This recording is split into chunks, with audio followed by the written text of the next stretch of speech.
Well, it's wonderful to Yep. meet you. Thank you for taking a minute out for the program today.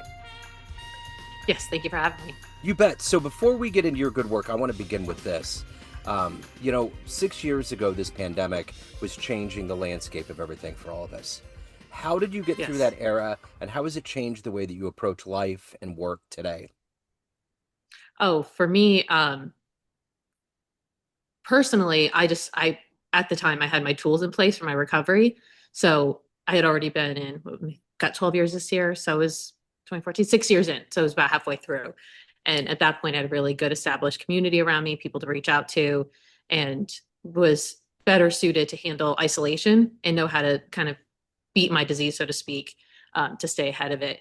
What I did notice in the world around me is those people who weren't necessarily prepared, because in addiction it's a progressive illness, and isolation, that's what happened to me. I retired early and it progressed my disease much faster in my early 30s, where we work in ministry and working in recovery, it was a hard reset for everyone that we noticed. So it's like everyone hit the same reset button at the same time and had the isolation, didn't have to drive, and it maximized the amount of people going through recovery, hitting their mental health, illness much faster than it would have, because it's normally staggered. Normally you Yeah, hit retirement, the kids leave, it's kind of a more progressive kind of, different tangent for everyone, where it was everyone in the world, hard reset, mental yeah, illness, yeah, progressed it. And so it was almost a blessing in disguise, at least in the way I would see it, where it kind of forced individuals to see or hit their bottom sooner than later, than waiting at 10 or 20 years where it could have been worse. So yeah.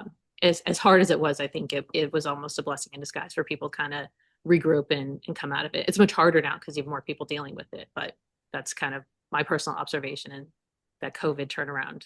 Yeah. Well, I think the people that were hit the hardest were the kids because they didn't have that much Oh yeah. mileage on their odometer. And to be, to not be able to be at school, to have those social outlets, all of those things that go into growing up, they don't know any different. I think that's going to take a long time to unfurl as we Oh move yeah. forward.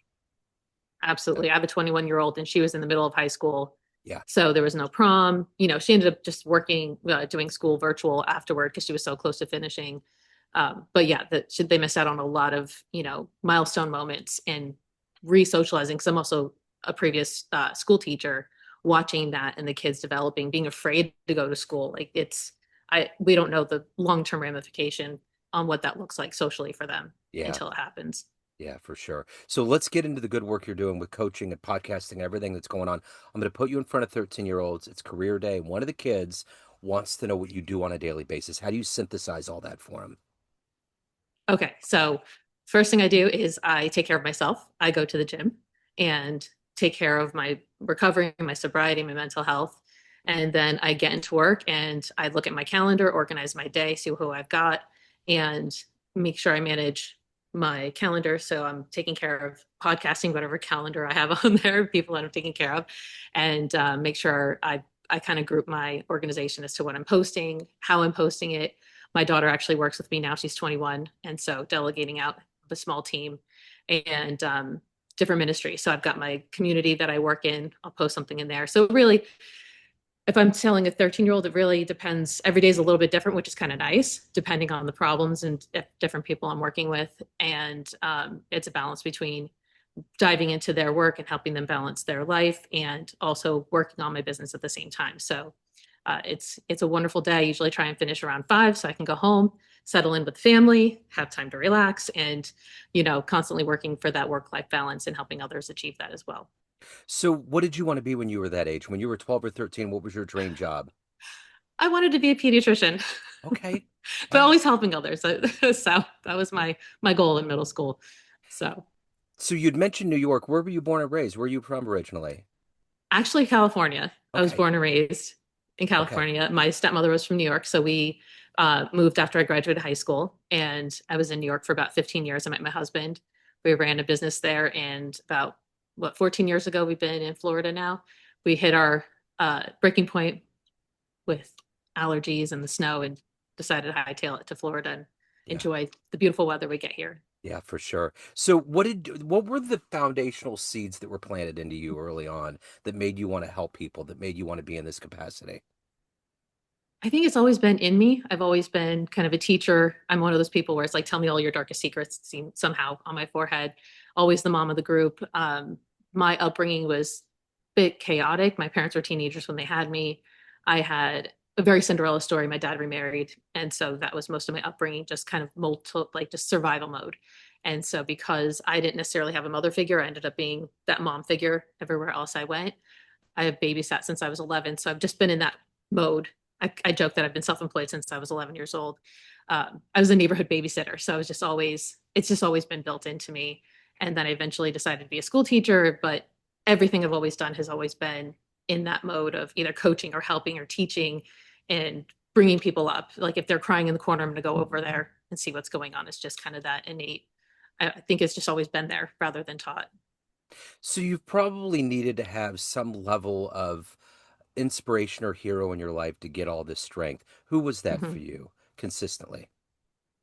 Growing up, it would have been my teachers because Yeah. I didn't have too many people at home. When I was really young, it was my great grandfather who really poured into me an awful lot. He was a World War II veteran, a physician, and just one of the kindest humans I've ever known. And so growing up in the broken home that I was from, I was like, wow, I felt so out of place that I clung on to him. I'm like, I felt like almost like the black sheep. I'm like, I'm not like anyone here. Yeah. So when I looked at him, I'm like, okay, there's someone in this family because everyone was teenage pregnancies. It was just a very broken environment. And I'm like, I felt crazy. So I clung on to him and he would always send me gifts and really just be that light.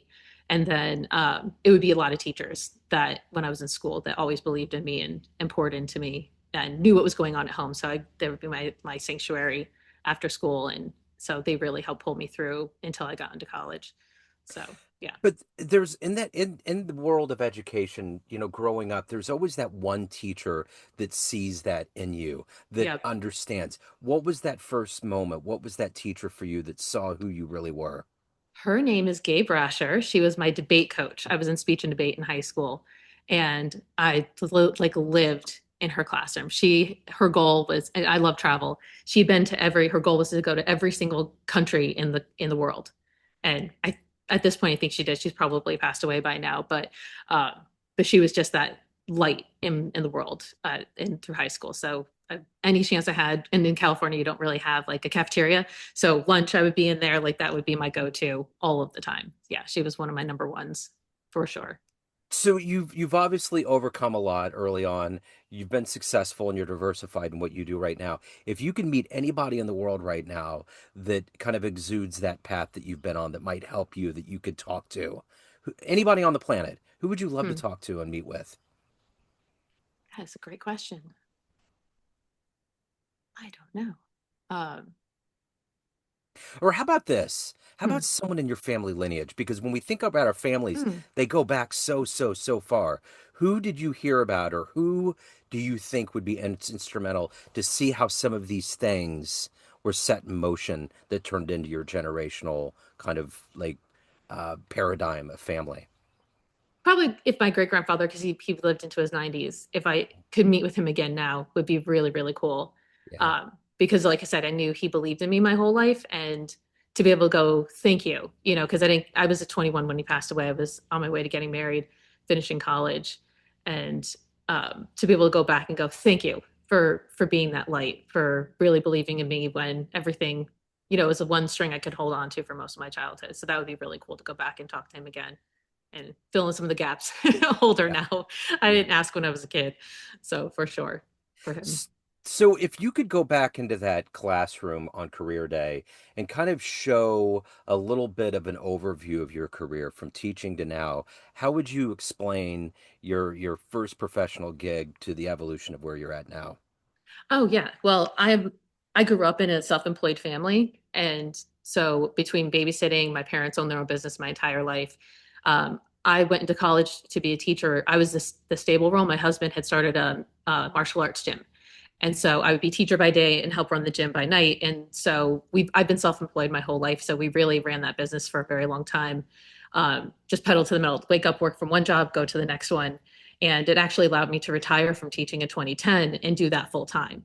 And really, since then, I've been fully self employed for a very long time, except for a tiny period when I got sober, I had to reset.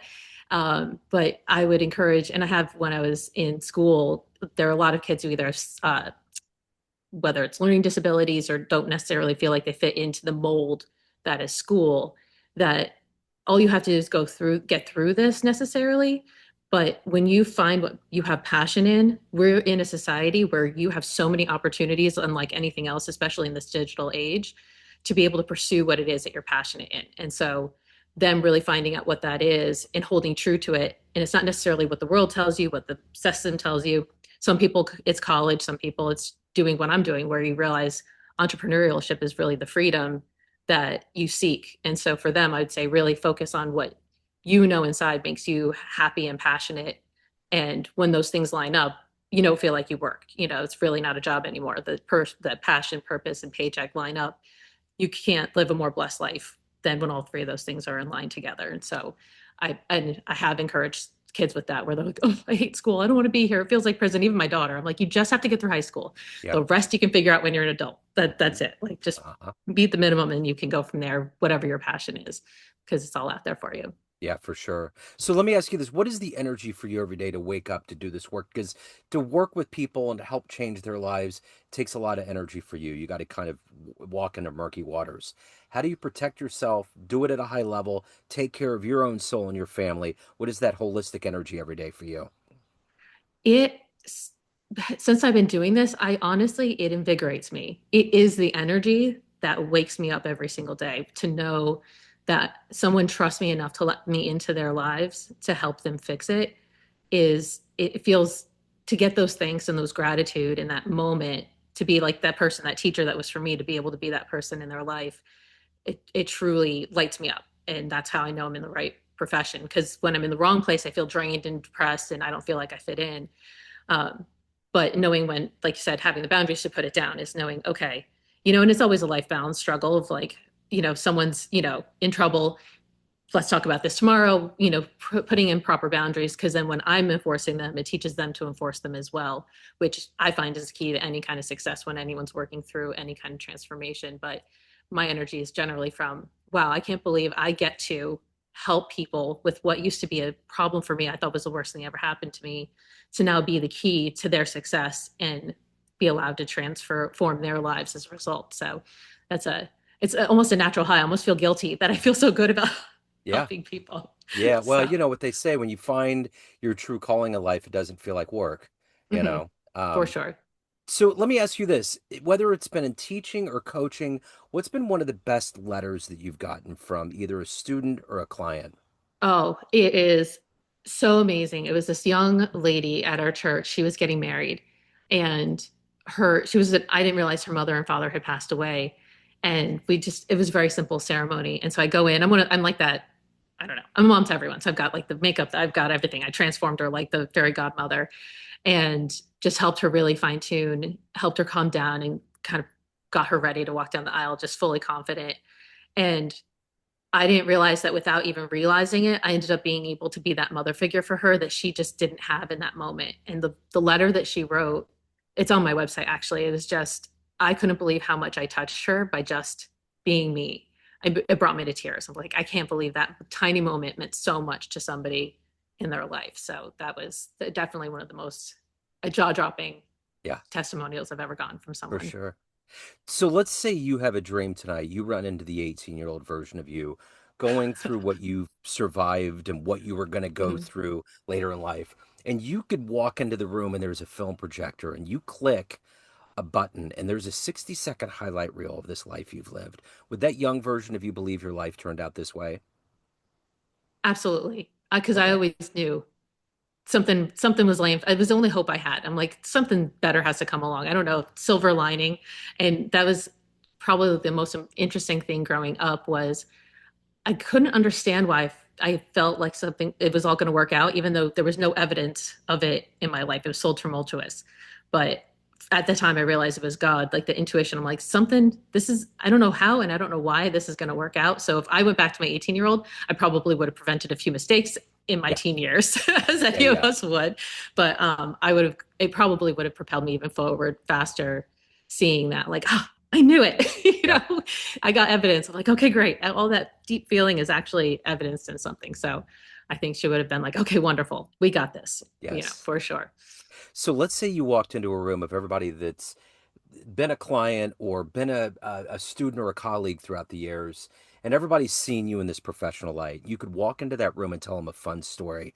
Maybe the first concert you went to, a really good sporting experience, a vacation story, a place you went to, jumping out of an airplane, outrunning a bear, a fun story that would humanize you to that room. What would be that fun story?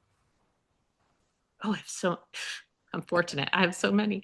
Um, I don't even know if there's so much. Honestly, probably the first time I went to France with my husband in college. Like, I had no money. I don't even know how I pulled this together, honestly. Like, Yeah. I'm like, what, 19 years old, 20 years old, get my passport. And all before digital age, so you actually had to use like paper maps back in the Uh-huh. dark ages. Yep. And we've hit this random cafe, barely knowing the language.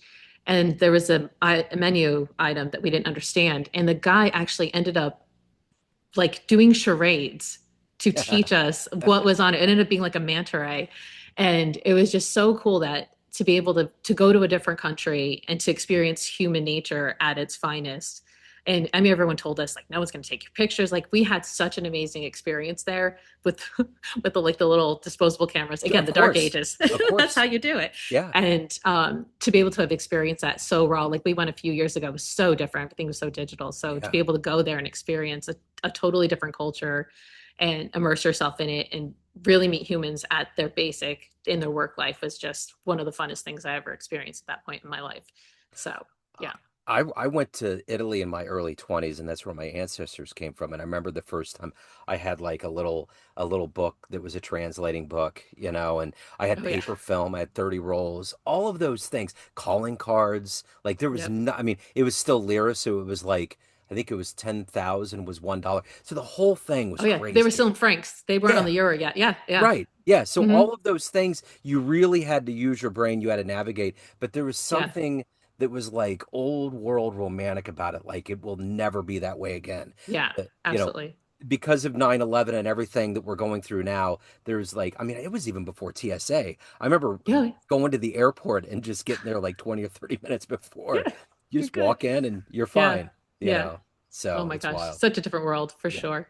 Yeah, totally. So, of everything that you've accomplished, overcome, and become in your life, what are you ultimately the proudest of, the happiest about? Um, the family that I have now, the family that I built.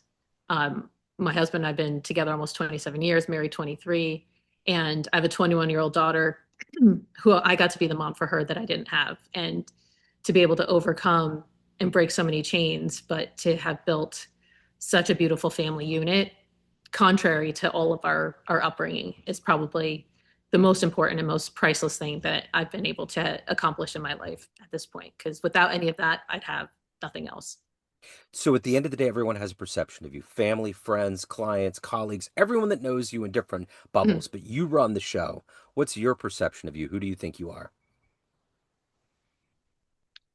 I think I'm tough on the outside with a very soft inside. I know I still come across, I can be intimidating for sure, but it's still leftover residual of protecting a version of myself from my childhood versus letting people in. And so I think my hardest thing that I do too is still learning when to ask for help. I still get into I got it mode, self sufficiency mode, and being able to let down and let other people in the same way I do for other people. I still have a hard time doing that for myself. So, but I think overall, I couldn't have imagined being at this point in life from everything that I got through. And like I said, to be able to be in a role where I can help so many people and make that a living out of that, I would have never imagined. So, if anybody is ready for the next step, they want transformational coaching, they want to get better, where do they go? How do they find you? Ask questions, all the good Yep. business. So I can give you my link tree. It's got all my different links in there. My website. I've got all the social medias, and that's why I did the link tree. But I have a reset, and I've started a movement, so to speak, Sober Boss Babe, where I focus on sobriety as a whole. Of you don't have to be an addict to be addicted. Where we work on mental, physical, and emotional sobriety for overall clarity. So I have a reset course and an online community that you can join where I teach live in there. We just, as real women, the women that I've helped and cultivated that trusted genuine nature, you can go in there. And if I'm not there, all the women that, have built this community with me are all in there. So those are 3 definitely high touch points, or one-on-one coaching. So if you really want to have me come in and audit and help you do that inventory and do the heavy lifting to get you to the level I've been so blessed to reach, then you can do that as well.